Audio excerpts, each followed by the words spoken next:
আপনি জানেন যে মানিকগঞ্জের জেলাসহ কয়েকটি জেলার মধ্যে দিয়ে কিন্তু খুবই তাপ প্রবাহ চলছে। আপনার গরমে সবাই হাঁসফাঁস অবস্থা। স্কুল কলেজ এবং আপনার বাস স্ট্যান্ড হাটবাজার সব স্থানেই কিন্তু মানুষের উপস্থিতি একেবারেই কম। আপনার এই মানুষ স্বস্তি পাওয়ার জন্য মানুষ পুকুরে নামছে একটু স্বস্তি পাওয়ার জন্য, কিন্তু পুকুরেও পানিও কিন্তু অনেক গরম।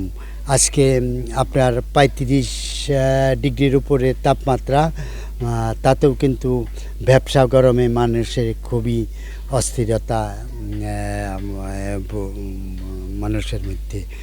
মানুষ একটু স্বস্তি পাওয়ার জন্য RICL TMX যুগের পর যুগ স্থাপনা থাকে মজবুত। গাছের ছায়া এবং বিভিন্ন জায়গায় করছে। তবে আসার একটা বিষয় যে একটু দক্ষিণা বাতাস আছে, ওই হাওয়া মানুষকে কিছুটা একটু স্বস্তি দিচ্ছে। আমি একজন সাথে কথা বলবো যে এবার এই কেমন গরম চলছে, আপনি কি গোসলে নামবেন? হ্যাঁ, গোসলে নামবো। ইদানিং অনেক দিন যাবৎ প্রচুর গরম, পানিতে নামা যায় না, পানির অনেক গরম থাকে এবং বিভিন্ন ধরনের সমস্যা হয় এই গরমের জন্য। ধন্যবাদ। শুনছিলেন একজন বলছিলেন যে আপনার এই খুবই গরম, এই গরমে তারা অসহ্য। এই খাল বিল মাঠঘাট শুকিয়ে গেছে, পুকুরের পানিও অনেক গরম, এই জন্য মানুষ খুব কষ্ট আছে। এই ছিল মানিকগঞ্জ থেকে আপনার এই প্রচণ্ড তাপদাহের খবর।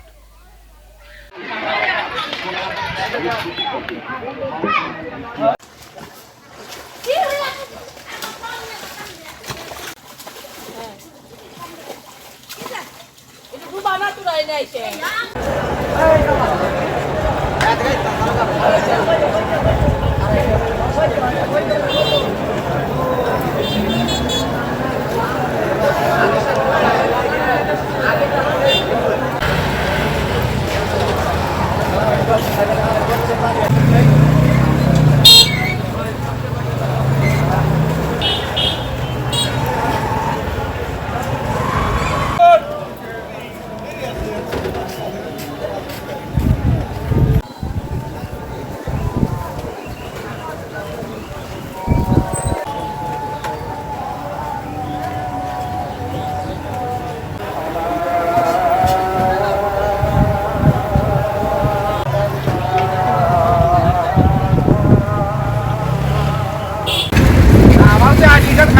একবারই বের হয়েছে